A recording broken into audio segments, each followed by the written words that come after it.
Warahmatullahi wabarakatuh. Shalom, salam sejahtera, namo buddhaya, Om Swastiastu, salam kebajikan.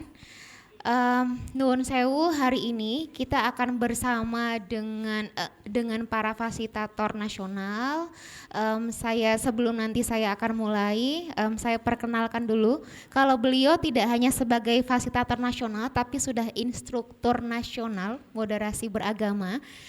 Beliau adalah Mas Manggala. Mas Manggala, sopo Mas nama lengkapnya Mas? Masih ganteng tapi sudah menikah. Masih muda. Iya. Mas Manggala, sinten Mas Manggala? Saya cukup dipanggil Cak Angga. Manggala Wirya Tantra, kepanjangan disingkat saja Cak Angga saja, biar lebih enak. Ya, Cak Angga. Beliau dari Staben Wonogiri. Begitu, beliau sudah di pelatihan, beliau adalah instruktur nasional moderasi beragama. Jadi kami berada di sini memang asli mandatori dari Pokja Moderasi Beragama. Ngoten nggih. Saya pribadi nama saya Kurnia Muhajarah. Saya home base-nya ada di Fakultas Dakwah dan Komunikasi UIN Wali Songo Semarang.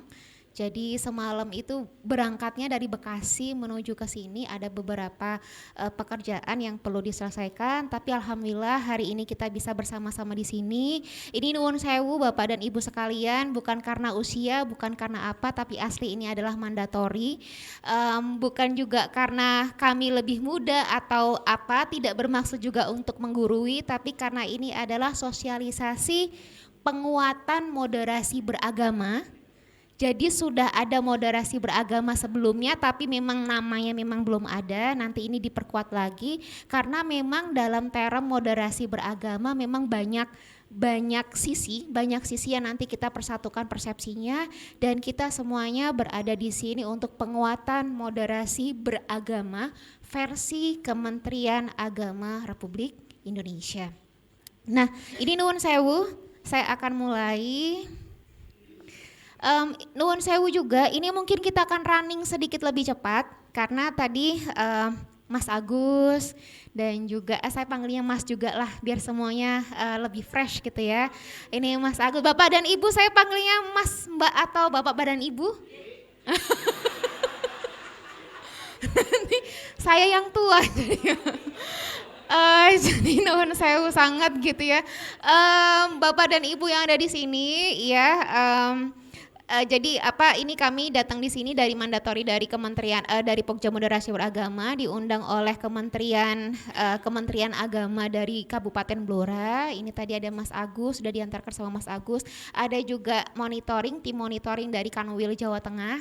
Jadi semua hasil, semua pergerakan dan semua hasil itu memang langsung nanti akan dilaporkan oleh tim dari Kanwil dan nanti langsung masuk ke tim Pokja Moderasi Beragama. Ini nuwun sewu, nanti kita agak sedikit running sedikit lebih cepat karena ini dimulainya jam 10 sampai nanti maksimal di 17. Padahal untuk sosialisasi nuwun sewu itu harus 8 JP. 8 JP kalau 1 kali 1 jam kan berarti kalau ini jam 10 dipotong nanti isoma berarti runningnya nggak bisa sampai selesai, maksudnya untuk 8 CP kali 1 jam. Tapi kami paham kondisi di lapangan dan kita sudah konsultasi, saling koordinasi, nanti insya Allah maksimal di pukul 17 kita sudah bisa mengakhiri sesi. Tapi nuwun sewu juga kami minta koordinasinya dan juga komitmen dari Bapak dan Ibu sekalian, komitmen untuk waktu gitu nggih.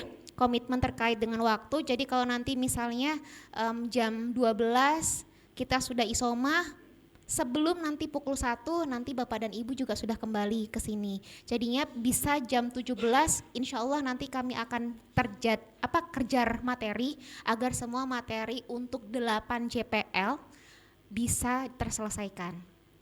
Jadi begini Bapak dan Ibu sekalian, untuk penguatan moderasi beragama itu ada undang-undangnya, ada juga perpresnya, ada juga JPL-nya, semuanya sudah ada aturannya dalam undang-undang dan juga perpres.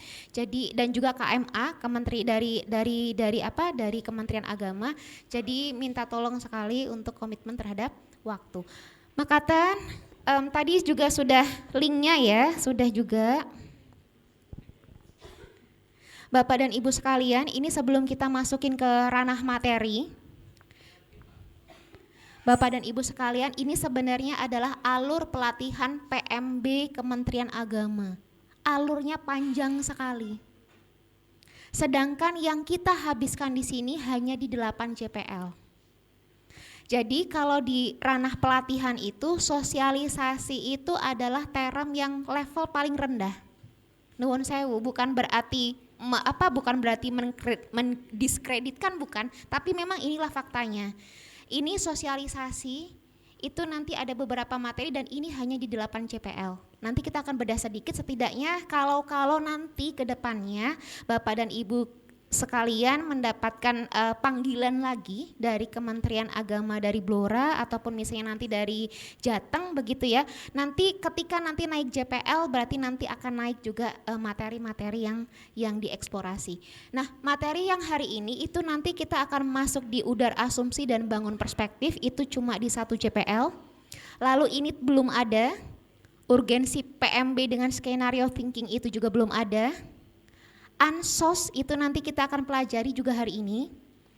Ini berkaitan dengan ansos terkait dengan tren, struktur sistem dan mental model, ini nanti juga akan disinggung. Lalu selanjutnya berkenaan dengan nilai-nilai universalisme agama juga belum.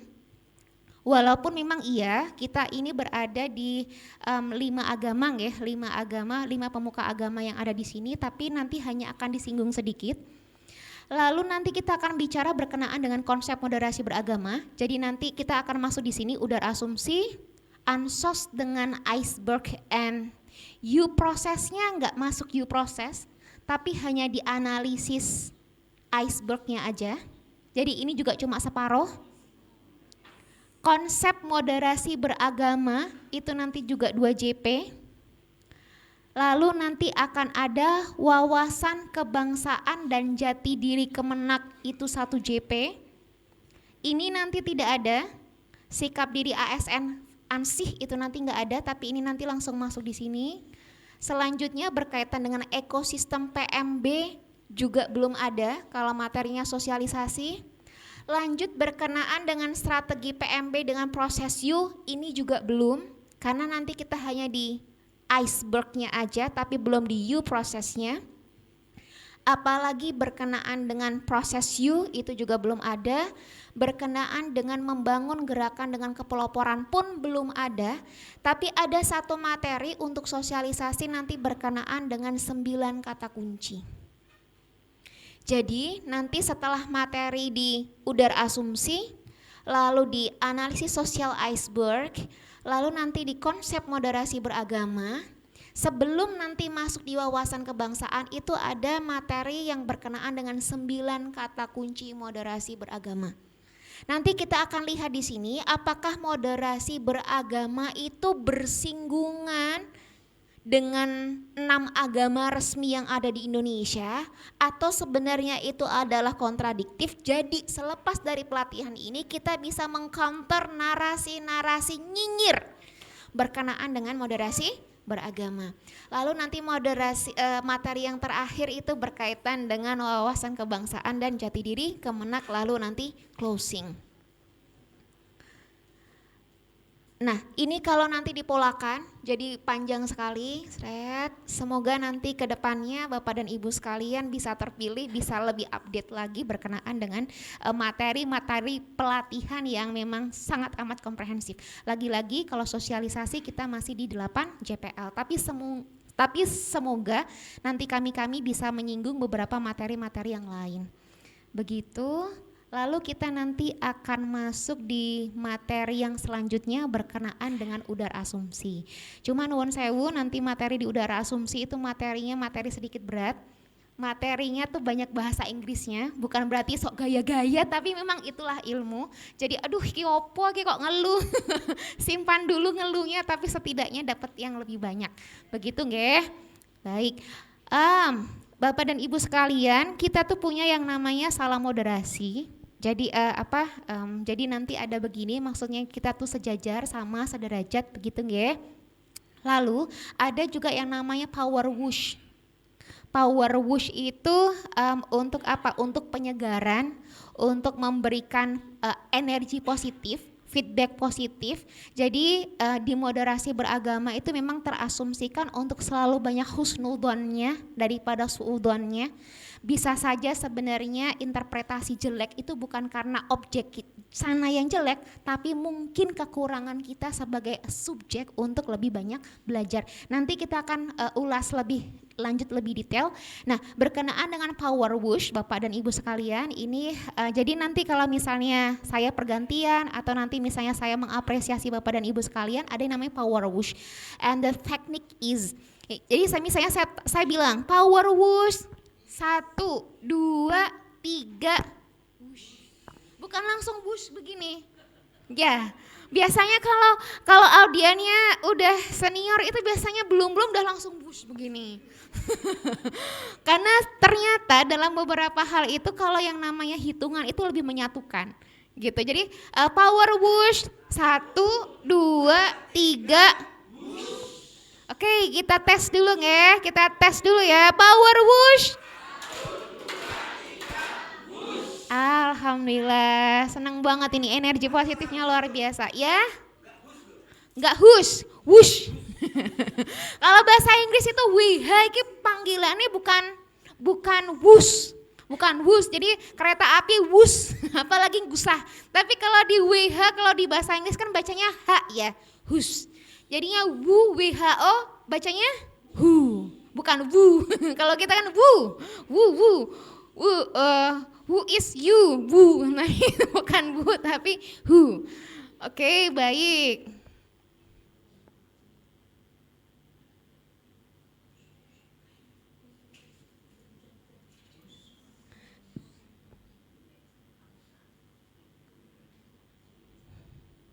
Nah, ini karena belum ngantuk jadi saya nggak mau ice breaking dulu ya. Kayaknya udah dikasih kaos baru. Enak kali ini loh, bener loh, di Blora dapat kaos baru. Saya beberapa kali muter tuh kayak yang kemarin loh nggak ada kaos baru. Bener, ini loh di sini nggak ada kaos baru. Ini ada kaos baru. Nih, terima kasih buat panitia, ini ada kaos barunya. Belum masuk ke sini coba, sudah coffee berikan dulu.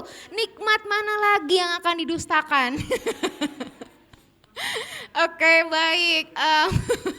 Bapak dan Ibu sekalian, kita masuk di materi pertama berkenaan dengan udar asumsi membangun perspektif. Kalau sudah ada kalimat udar itu berarti apa yang terjadi? Diudari, diurai, lalu apa lagi? Mengurai, ya? Penjabar,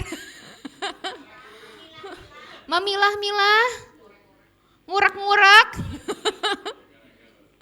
eker-eker, dicacarin, oke, ditelusuri, oke, baik. Jadi udar asumsi, kalau masuknya asumsi berarti masuknya ranah apa Pak? Kalau di teorinya Bloom itu kan ada kognitif, afektif sama konatif, satunya lagi psikomotorik. Kalau udar asumsi berarti ranahnya masuknya di mana? Kognitif asumsi. Karena ternyata banyak sekali masalah-masalah kemasyarakatan itu bukan karena realitanya tapi kita caranya salah mengasumsikan. Kita nanti akan udar lagi. Udar asumsi berarti ini masuknya ke ranah kognitif dan lagi membangun perspektif. Baik. Nah, sekarang Bapak dan Ibu sekalian, saya ingin untuk Bapak dan Ibu sekalian, nuwun sewu, saya ingin Bapak dan Ibu sekalian menggambar denah atau peta dari Bapak dan Ibu sekalian dari rumah menuju ke hotel. Terserah gimana caranya, 2 menit tok. Ini pakai ini, mau rumahnya jauh, mau rumahnya Semarang, mau saya juga dari Bekasi, bodo amat. Yang penting dari rumah menuju ke hotel. Ya, pakai kertas block note atau kertas ini? Ya nanti nggak jadi 2 menit jadi. Oke.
Waktunya 2 menit, jangan lama-lama, semakin lama mengerjakan, semakin lama pulangnya.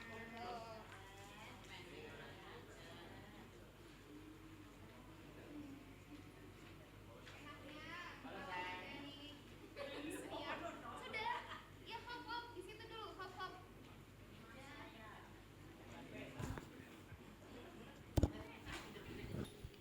Buat peta selengkap-lengkapnya sehingga kalau saya mau dolan saya bisa menemukan rumahnya panjenengan. Loh Pak, 1 tahun yang lalu saya udah dari Blora loh Pak. Ngisi moderasi beragama juga ini di PSM, Randu Blatung nggih. Oh, panjenengan. Nggih. Nggih?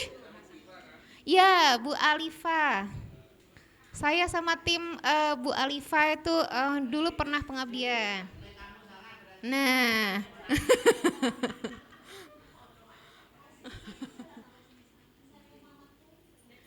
Di sini ada Sunan Pojok nggih, leres nggih Sunan Pojok nggih. Ya, saya udah pernah ziarah ke situ juga.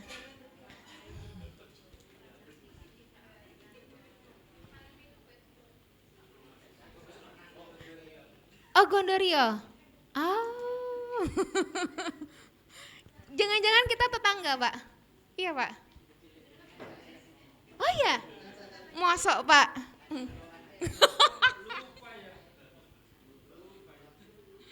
Iya dah. Perumnas.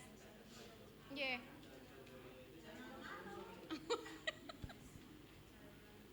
Masya Allah. Nanti kita ini, Pak. Oh iya, Pak. Masya Allah.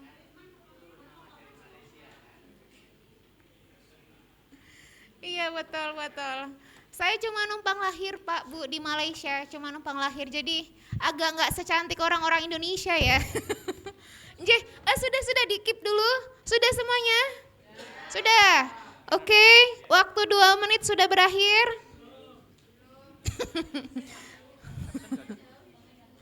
Oh, rumahnya jauh. Masya Allah.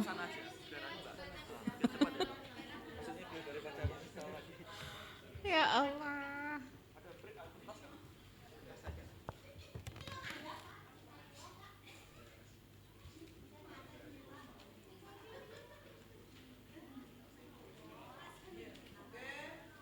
Sudah? Sekarang kertasnya diangkat ke atas. Oke, diangkat ke atas, sudah. Nah, sekarang kertasnya diputar.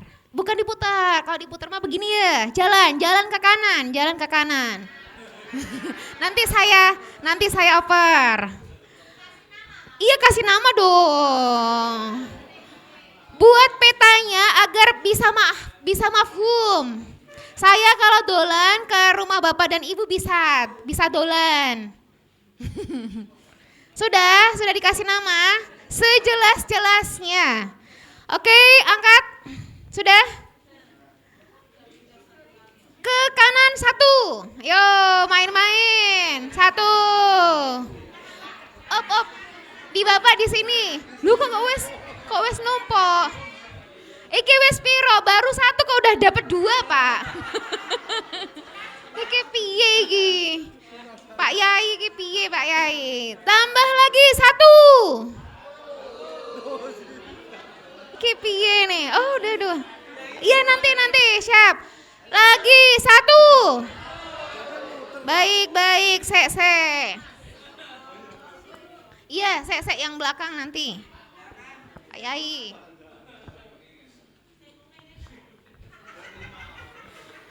Sudah dapat semua? Saya acak ya, saya acak.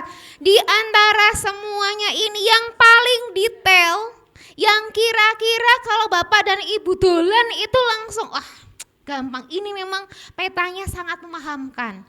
Gak perlu Google Map tapi udah paham. Sipil kayak gini. Di antara semua peta yang memafhumkan yang mana? Saya pengen tahu. Tak, saya ikutan dolan nanti malam. Sudah. Pundi? Seng pundi? Pak Yai sampun.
Oke, Bapak dan Ibu.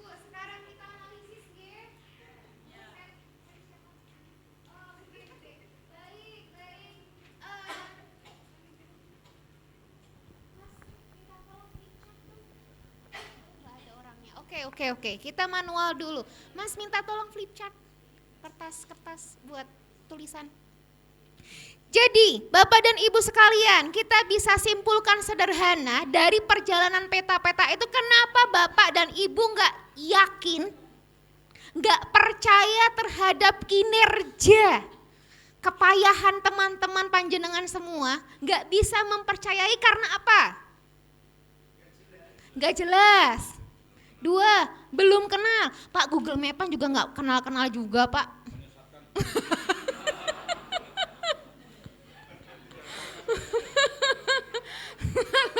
Nggak kenal, menyesatkan, nggak jelas, kurang lengkap. Denahnya ada apa enggak? Skalanya ada apa enggak? Arah mata angin ada apa enggak? Enggak ada. Kalau jalannya lurus semua tuh kira-kira jalan beneran atau jalan rel?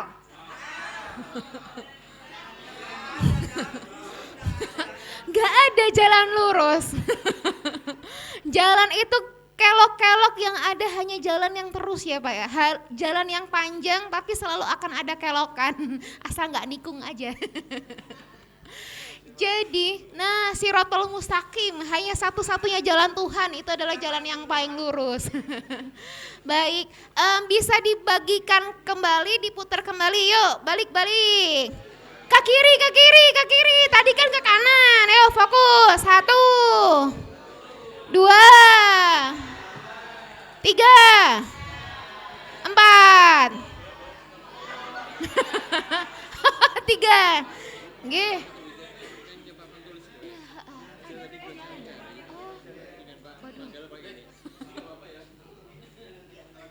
Oh boleh, nggih, siap. Boleh, nggih, siap, nggih. Baik, Bapak dan Ibu sekalian. Ini nggak pakai ice breaking aja udah keringetan ya.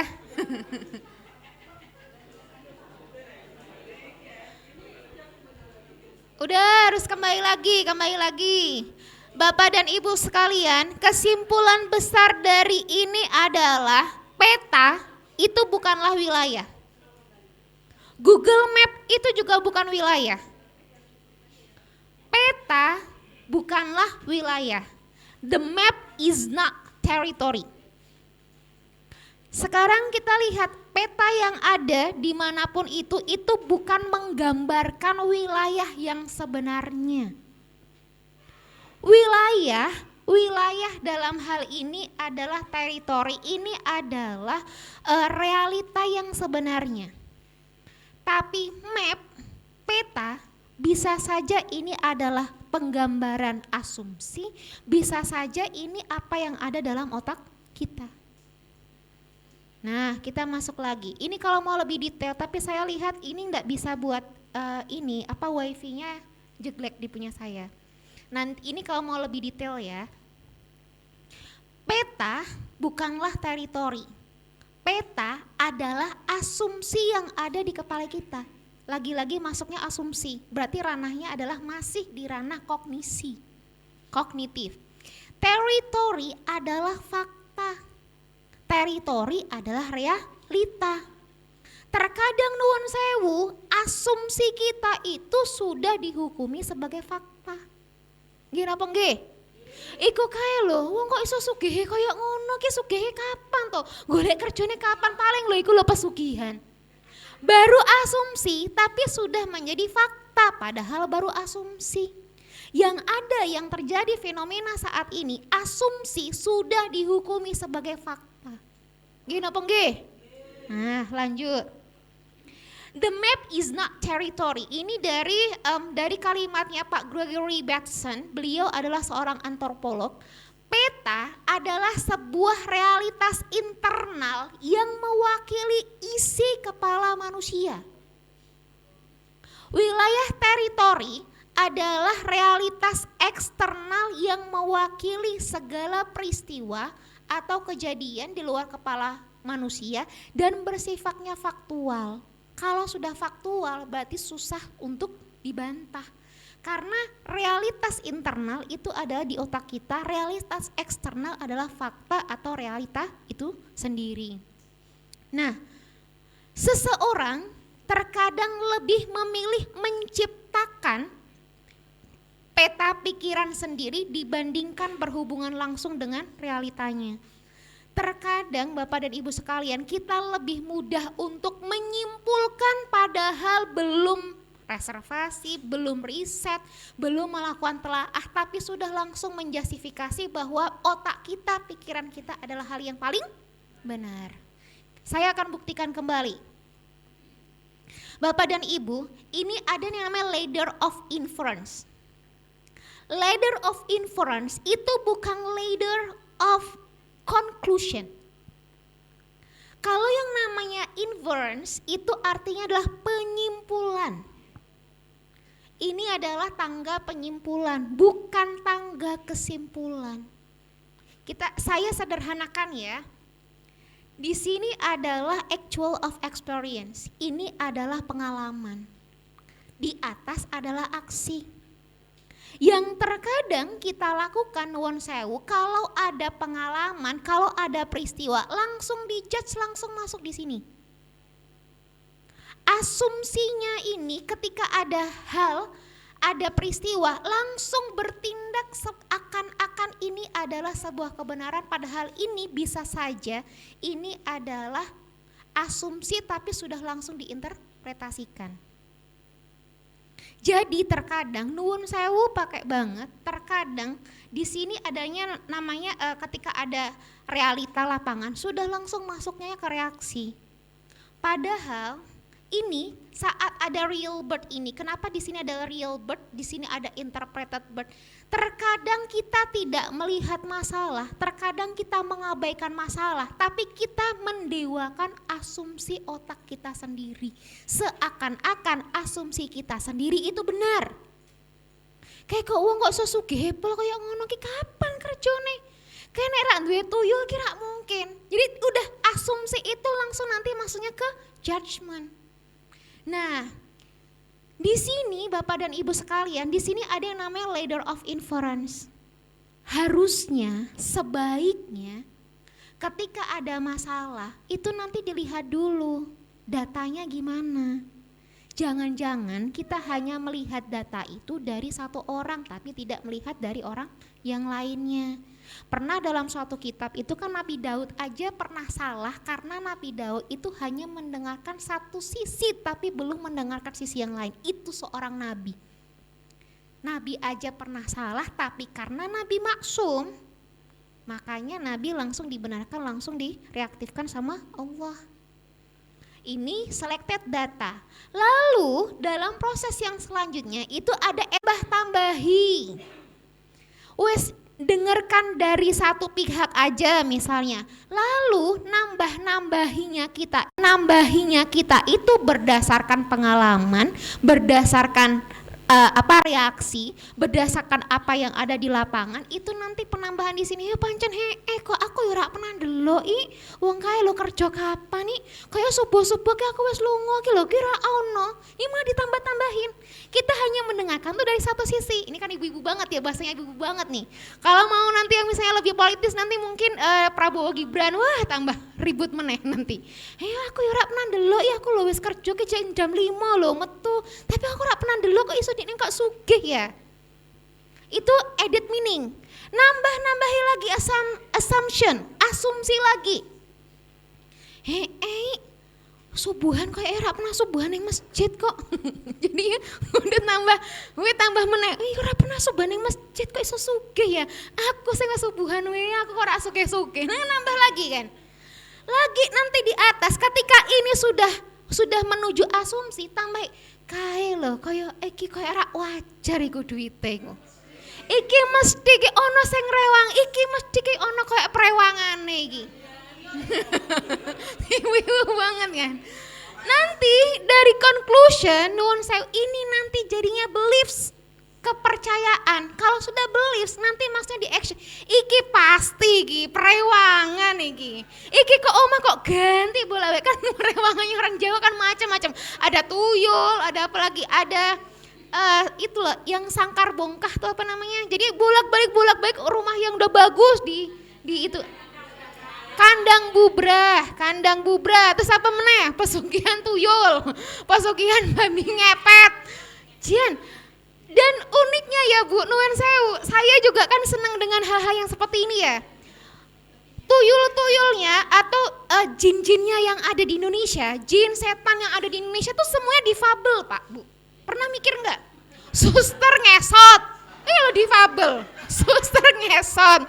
Lalu apalagi pocong, kuntilanak, coba kayang, lo KB semuanya cacat loh, disabilitas, difabel, KB suster nggak ngesot. Coba lihatin setan-setan yang ada di luar negeri lo nggak pernah cacat. Vampir, siapa lagi? Falak, kayak kita tuh coba kuyang kepalanya doang, ini rongga-rongga. Kuntilanak loh, iki itu gerowongan yang buri. Kita tuh, nah terkadang bisa saja asumsi-asumsi itu memang dibangun di masyarakat, dan hebatnya lagi nuwun sewu, hal-hal yang berbau dengan horor selalu hot. Indonesia itu film horor selalu ratingnya nomor 1. KKN di desa penari, Bandara Wuhi, Vina aja itu kasus investigatif, tapi gara-gara ada kesurupan, boom. Satu minggu yang lalu saya lihat di Rosi itu sudah 6 juta Pak.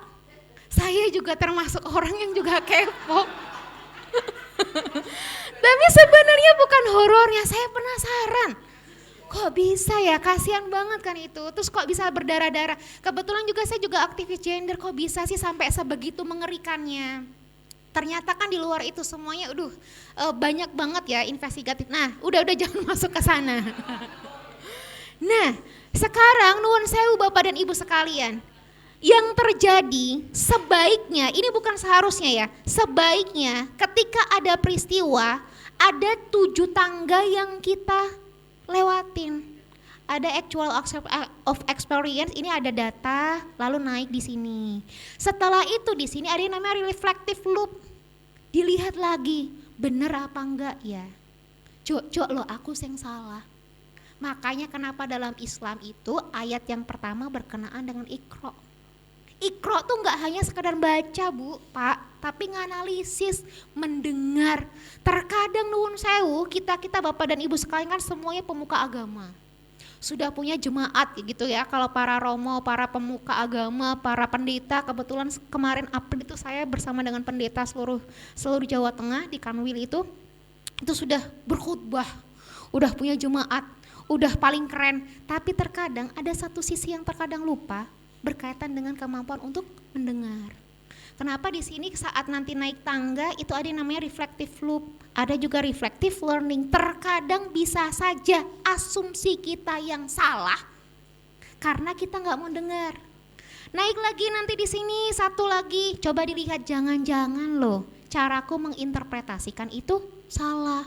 Jadi ketika nanti sudah masuk naik di atas tangga, ada yang namanya reflective loop, lompatan untuk berefleksi, lompatan untuk tetap masih bisa belajar. Semua ajaran agama tidak ada satupun yang mengajarkan tentang kekerasan. Bisa saja asumsi kita terhadap permasalahan yang membuat persoalan itu semakin rumit. Laki-laki dan perempuan sama itu, kalau kita nggak ini ribut, bapak dan ibu ribut. Saya kasih ya contohnya begini, suami saya orang Batak, sedangkan saya orang Jawa. Gimana coba? Orang Batak itu Pak, kalau ngomong biasa aja itu udah tonnya ton oktav 5. Dek, itu aja ngomong dek itu juga harus Bang, masa panggil cuma nama? Nia gitu tuh. Ya saya tuh nggak bisa gue. Saya fitrahnya disayang dan dimanja. Kalau udah dari cara manggilnya aja udah oktav 5 kayak orang marah, apalagi orang-orang Jawa. Jadi ketika dia itu oktav 5, abang saya nggak bisa kalau dengerin oktav 5. Bukan apa-apa, nanti orang-orang di situ dikiranya suaminya marah. Misalnya lagi, laki-laki dan perempuan. Nuwun sewu pakai banget, tapi ini memang hasil riset, ada di bukunya Alan Barbara. Di sana dikatakan begini, kalau laki-laki itu nuwun sewu, kalau dipanggil sama istrinya, itu dia 3 detik baru bisa on. Dong. Mas, ora krungu. Mas, ora krungu. Karena apa? Otaknya laki-laki baru bisa bereaksi setelah 3 detik. Nanti ibu-ibu bilang, bojoku ki lho Bu, ora peka ora dengan ora krungunan kok. Sajane krungu tapi mas undang-undang we misale. Otaknya laki-laki ketika dipanggil itu baru bereaksi setelah 3 detik. Sedangkan perempuan nuwun sewu, kalau dia dipanggil anak perempuan, ketika sudah dipanggil itu otaknya langsung bereaksi saat dipanggil. Memang benar, Allah kasih yang namanya laki-laki dan perempuan itu otaknya saja berbeda, anatomi tubuhnya juga berbeda. Kalau kita salah untuk meninterpretasikan, wah bojoku ki ora peka kok. Padahal bukan begitu, Allah kasihnya laki-laki itu baru dong setelah 3 detik. Cara untuk memoderasi, cara untuk ambil tengahnya adalah laki-laki paling senang kalau disentuh, bukan dipanggil, Mas. Selesai. Mbok undang-undang peng telu, Mas, kowe iki lho budek kok. Kayak gitu nanti gimana coba? Bukan itu prosesnya, karena Allah kasihnya begitu. Laki-laki itu lebih bisa untuk didemek lagi. Perempuan, iya 3 detik itu hilang kalau kita tahu caranya dengan cara yang moderasi. Kalau kita tahu 3 detiknya tadi untuk dipanggil itu hilang kalau dia disentuh. Loh. Udah lanjut, belum lagi cara perempuan ibu-ibu perempuan ya. Allah kasih perempuan itu menurut penelitian bicaranya 20.000 sampai 22.000 kata sehari. Makanya kalau kami ditugaskan di daerah, ada 1 perempuan 1 laki-laki. Nanti ngomongnya Mbok ini saya lebih banyak mungkin dari Mas Manggala. Bukan apa-apa, karena Allah kasihkannya demikian, 20.000 sampai 22.000. Sedangkan bapak-bapak maksimal di 7.000. 1:3. Jadi kalau ibu-ibu tuh nggak tahu ilmunya, ya Allah bojoku loh, nek udah di KUA mendampingi klien, wah itu ramahnya pol. Giliran di rumah aku mau curhat, habis kata-kata. Kalau kita nanti nggak tahu, suamiku tuh Bu nggak ngerti, nggak bisa tahu keadaanku Bu. Aku wes kesel wes gini. Bukan apa-apa, karena posisinya yang mau diungkapkan lo habis. Pembuktiannya, ibu-ibu kalau nanti menulis nih kekurangan keluarga itu apa-apa tuh banyak banget. Sedangkan suami apa? Enggak dek, kamu udah baik banget. Bener, karena apa langsung tutup poin. Makanya nuwun sewu, kalau anak-anak itu mau konsul, lebih nyaman sama ibunya. Bu ini gimana ya Bu, kok ada yang seneng. Ibu-ibu tuh deskripsinya banyak gitu. Nanti bapak-bapak tutup poin, aku juga gak suka sama temenmu. Karena bagi mereka, bagi bapak-bapak itu sudah menyelesaikan masalah. Jadi kalau ternyata kita tahu ilmunya, ternyata kita bisa lebih wise. Gak ada hal yang untuk misalnya laki-laki untuk tidak memuliakan perempuan itu gak ada. Gak ada juga perempuan yang tuh tidak memuliakan dan merajakan laki-laki itu gak ada. Kita lihat nih, sama-sama nyetir. Perempuan itu Bu, Pak, dari matanya itu pendek. Jadinya sini sama sini aja, tapi dia lebar, kanan kirinya bagus. Kalau laki-laki matanya panjang, tapi pendek. Nuwun sewu, kalau ibu bapak nggak tahu ilmunya, ikut tukaran loh nih mobil. Suaminya bilang, dek bentar lagi loh, dek Indomaret itu datang loh, dek bentar lagi udah selesai. Mas, ora durung, karena apa? Matanya perempuan itu pendek, tapi dia lebar. Karena dia pendek lebar, bapak-bapak sudah melihat kita sudah mau sampai, ibu-ibu belum lihat. Loh, kalau nggak tahu ilmunya lo tukaran. Nyupir, sama-sama nyupir.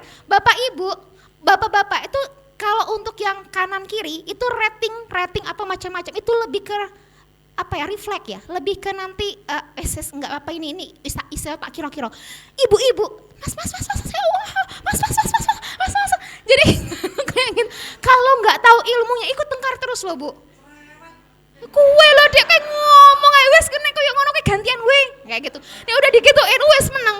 Makanya nuwun sewu, ibu-ibu kalau udah begitu, kalau ibu-ibu tuh udah diem Pak, ini kan udah kodrati ya, ibu-ibu kalau udah diem itu berarti ada masalah Pak. Mungkin kurang kasih sayang, mungkin uang belanja udah mulai berkurang, mungkin janjiannya ki aku kepengen tapi kok ora iso ngomong. Nah, hal-hal itu kalau ibu-ibu udah nggak ngomong, berarti udah ada hal yang bermasalah. Kalau dari hal-hal yang seperti ini Pak, kalau udah tahu ilmunya kan sebenarnya enak. Nah, ini lagi-lagi tentang ilmu. Terkadang nuwun sewu, asumsi kita terkadang itu langsung judgement. Bojoku lo nggak peka. Bojoku tuh kalau sama orang-orang di luar mbak ya Allah pinter repol. Tapi nek wis karo aku kok apa jangan-jangan nanti dia selingkuh. Lagi-lagi asumsi, ya enggak? Padahal enggak, wis capek Bu, kata-kata untuk meng-hire ibu-ibu, menghipnotis klien, menghipnotis apa, itu sudah habis saat di rumah bersama dengan istrinya, sudah tinggal sisa-sisa. Kalau ibu-ibunya tuh tahu, mas aku dengerin, karena apa? Sejatinya loh Bang guyune temenanan. Udah sih, Bu, bukan berarti aku tak mencintaimu, tapi udah sisa-sisa. Dan perempuan nuwun sewu hanya ingin didengarkan. Gak penting harus dikomentari, enggak. Jadinya kalau misalnya ngomong, biarkan perempuan itu ngomong. Karena dengan dia itu bicara, sebenarnya bisa membuat lebih waras. Nuwun sewu ya Pak, Bu, penelitian, ini hasil penelitian. Kekurangan laki-laki adalah ketika dia banyak untuk bisa berekspresi. Makanya nuwun sewu, yang namanya orang-orang gila bukan perempuan tapi laki-laki. Oh gak iso ngomong, ini ada masalah disimpan-simpan dewe. Nah ketika sudah jadi seperti ini Bapak dan Ibu sekalian, kan semua ini penyuluh, pemuka agama, pendeta, KKM. Jadi nanti dengan seperti ini ternyata bisa saja asumsi kita itu salah karena apa? Tidak mau mendengar, tidak mau belajar. Moderasi beragama kuncinya adalah literasi. Dan dari Menkominfo data di 2024 mengatakan bahwa orang Indonesia, satu orang Indonesia yang baca, di satu orang Indonesia yang baca itu mewakili 1000 orang Indonesia yang bicara. Jadi bahasa kasarannya satu orang yang baca mewakili 1000 orang yang bacot. Gila enggak? Ngomong ora barbar, tapi bacanya yang kurang. Jangan salahkan kalau Indonesia belum bisa keren, mungkin karena kita juga secara nggak langsung berkontribusi akan Indonesia seni karena kita kurang baca. Senangnya dengerin gosip lebih senang daripada bacanya. Sinetron, netizen, medsos, Bu, coba lihatin netizen Indonesia nomor 1 terjulit di dunia, Bu. Kalau udah ngomong ngeri banget. Nah, kita masuk lagi. Ini ketika nuwun sewu, saya akan garis besarkan di sini yang namanya moderasi beragama itu bukan moderasi agama Bapak dan Ibu sekalian. Karena apa? Agama tidak perlu untuk dimoderasi. Yang perlu untuk dimoderasi adalah kehidupan beragamanya. Karena kalau udah konteks beragama, konteksnya adalah interaksi. Ada kehidupan beragama tuh inklusif dan eksklusif. Inklusif itu ketika kita bereaksi dengan yang lain, mau itu seagama, mau itu juga antar beragama. Kalau sudah eksklusif, biarkan masing-masing agama punya eksklusivitasnya masing-masing, tidak ranahnya kita untuk ikut campur. Dalam hal ini kalau misalnya di bahasa agama Islam itu ada yang namanya hablum minallah sama hablum minannasnya. Ranah moderasi beragama untuk mengatur hablum minannasnya, interaksi antar umat beragama, interaksi antar manusia baik seagama mau non seagama. Jadi kalau sudah hubungannya sama Tuhan, misalnya tentang salvation, tentang surga kan beda-beda. Islam beda sama surganya Islam beda dengan surganya yang ada di Kristen. Misalnya nirwana yang ada di Islam juga berbeda dengan nirwana yang ada di Hindu. Kita belum lagi nanti lihat agama-agama yang lain. Ada reinkarnasi atau tidak, itu kan masing-masing agamanya semuanya punya ajaran agamanya masing-masing.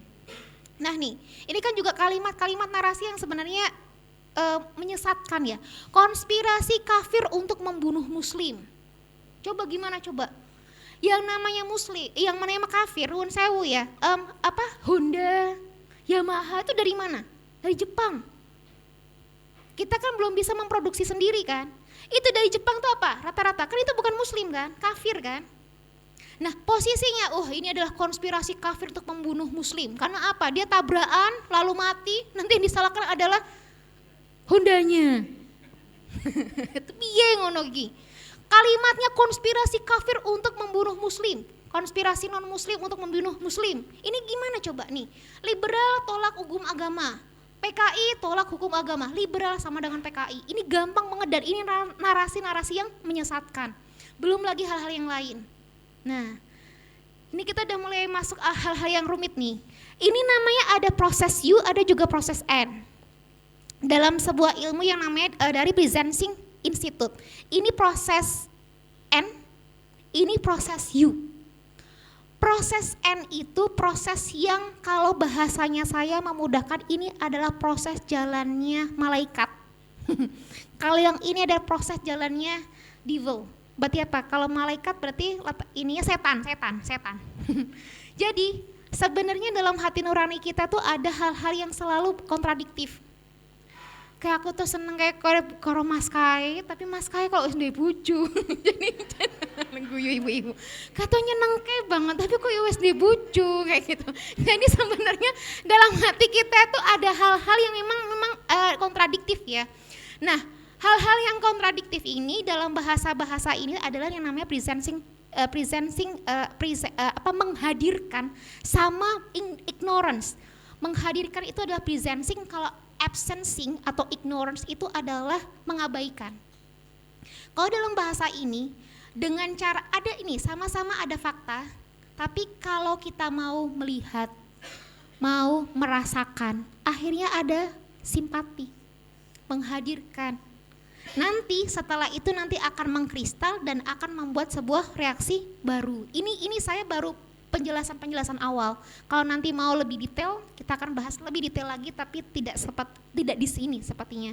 Nah, di proses yang selanjutnya itu ada namanya proses jahat, devil, prosesnya setan, iblis. Di sana ada proses denying. Kalau ada fakta baru, ora iku pancen wonge pancen koyo ngono, kok ora iso kayak gitu. Denying itu mengabaikan. Ada proses disensing, nggak bisa merasakan. Misalnya konflik Palestina sama Israel, per hari ini 36.000 sudah meninggal. Kemarin 210 sudah meninggal lagi, benar-benar genocide. Di sana bukan lagi yang namanya konflik agama, tapi benar-benar konflik kemanusiaan. Bukan lagi berbicara tentang Muslim sebenarnya, bukan lagi berbicara tentang Yahudi, tapi ini benar-benar genocide. Genocide itu pembunuhan ya, pemusnahan. Jangan salah Bapak dan Ibu sekalian, di situ ada 19 gereja yang sudah tidak bisa lagi untuk digunakan. Jadi di Palestina tuh bukan semuanya Muslim, bukan. 19 gereja itu tidak bisa lagi digunakan. Ada sekian ribu nyawa umat Kristiani juga meninggal di sana. Ini bukan hanya berkaitan dengan konflik tentang agama, bukan hanya berkaitan konflik tentang negara. Nah, lalu kalau kita sudah mengabaikan, akan adanya tuh blaming kok wong nyumpahin. Pancen koyo ngono iki, pancen koyo ngono iki, bocah iki pancen koyo ngono, ora iso mosok yo esuk-esuk dhewe wis geteh-getehan koyo ngene. Mosok dene kok jujuk-jujuk iso sugih. Ini apa? Nyumpahin. Kalau nanti sudah nyumpahin, endingnya adalah destroying. Destroying itu apa? Menghancurkan, musnahin. Gue nggak mau tahu. Jadi kalau bahasa gampangnya kita, kalau udah ibu-ibu bilang wis pokoke ngene, iku berarti wis bar. Gak iso malah diajari ngomong. Bu iki lho, Bu ora koyo ngono, Bu iki lho gajiku 13 ki memang ora iso, Pak. Pokoknya gaji 13 iki kudu untuk pendidikan. Ora iso, Pak. Gaji 13 kok mbok kongkon, mbok nggo gawe. Naudzubillah ya Allah. Itu loh orang terdidik loh iso koyo ngono. Kalau kita pemuka agama, kita orang terdidik loh gak iso. Iya, Pak. 2,8 juta loh itu. Gaji 13. Kayak masih mungkin gaji 13-nya masih banyak kan Bapak dan Ibu semuanya mungkin ya, 2,8 G. Kita kan sudah lebih tinggi nih. Kayaknya begitu, kayak yang dilihat dari senioritas muka-muka Bapak dan Ibu sekalian, sepertinya kak udah lebih dari 2,8 itu. Gaji 13 lebih nggih. Saya yo lebih kok. Saya 6 aja kayak wis lebih. 2,8 itu di ATM-nya lo tinggal 800.000. 2 jutanya lo wis kepake. Iku lo diobong bojone. Jangan, naudzubillah. Jangan sampai yang namanya orang perempuan kalau udah marah Pak atos-atos. Aduh, naudzubillah. Ya hal-hal yang kayak begini nih kurang luas ya hatinya ya. Bapak dan Ibu, apa yang Bapak dan Ibu lihat dari sini? Iya ada gambar. Apa nih? Ini ada gambar. Ini hanya gambar satu dimensi. Apa yang bisa dilihat nih? Ada gambar apa? Segitiga. Segitiga, lingkaran, bintang, segi empat. Mana Pak segi empat? Oh ini segi empat. Ya Allah. Ada segitiganya, ada satu apa ada dua? Ada dua, ada lingkaran. Kalau ini ada segitiga, ada segi empat, ada lingkaran. Ini dikira-kira gambar apa ini Pak? Gambar bintang Israel. Ada yang bilang Ibu ini Pac-Man karena mungkin bapak-bapak juga dulu senangnya gamers tapi karena istrinya marah-marah jadi udah nggak jadi lagi gamers. Yuk, apalagi bintang kejora, Naruto loh. Padahal hanya dari satu gambar tapi ternyata jawabannya beda-beda. Oh meja. Kita lihat lagi Bapak dan Ibu sekalian, asumsi itu berkaitan dengan bias kognitif. Kalau ada bias sama seperti kalau kita itu ada tungku atau ada gelas, kita lihat nanti itu ada dicelupkan gitu kan, dicelupkan itu nanti ada namanya bias. Bias itu kayak bayangan ya. Ada hal yang kabur. Bias kognitif yang perlu kita waspadai dan kita perhatikan dan kita waspadai. Satu, berkenaan dengan egocentric memory. Egocentric memory, kecenderungan untuk melupakan bukti dan informasi yang tidak mendukung pendapat kita dan mengingat informasi yang mendukung. Hanya mengingat apa-apa yang mendukung argumentasi kita. Lagi-lagi ini masalahnya ego. Pokoke ngene bojoku pancen ora iso. Pokoke ngene bojoku ki pancen nek wis ana duit, wes aku ora dibageni.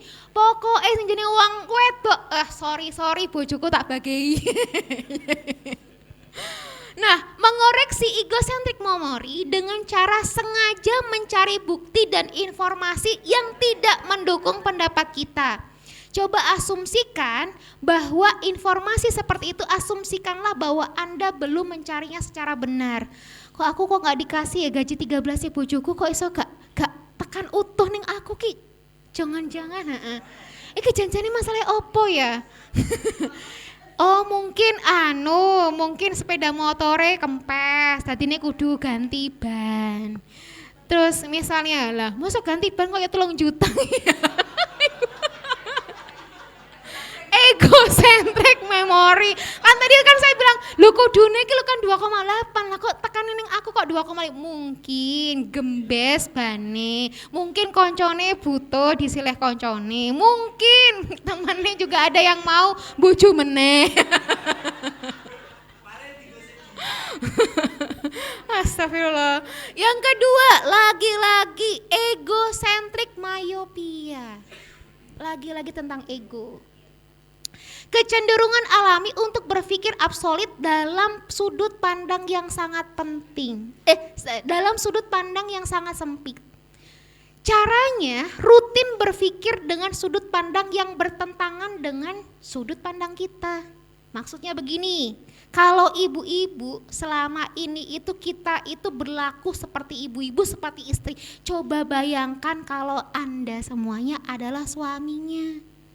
Yo, jadi diputer, dibalik. Kan kita senangnya ngomel-ngomel tuh, Mas ini kok uangnya kok berkurang ya Mas ya, misalnya. Sekarang dibalik.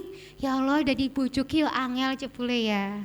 Nyampe di sini baru baru assalamualaikum mas iki lho mas tagihan. Mas tagihannya SPP anakmu mas akeh mas kalau durung dibayar. Coba bandingkan kalau dia itu jadi suami. Misalkan coba dilihat lagi, coba imagine lagi, coba dibayangkan kalau misalnya nanti kita jadi suami gimana ya. Dia di sana dimarahin sama sama bose, terus sebelum nyampe ke rumah udah nanti mogok motornya, belum lagi nanti kebanan, durung mana nanti dia kehujanan, belum lagi nanti kalau misalnya dia dengan uang yang banyak harus mengalokasikan semuanya kepada anak dan istrinya, dia cuma dapat berapa? Jadi apa? Bertukar posisi terkadang itu lebih baik, berpikir untuk bisa bertukar posisi. Lagi-lagi ini tentang egosentrik, myopia. Lagi-lagi tentang ego. Nah,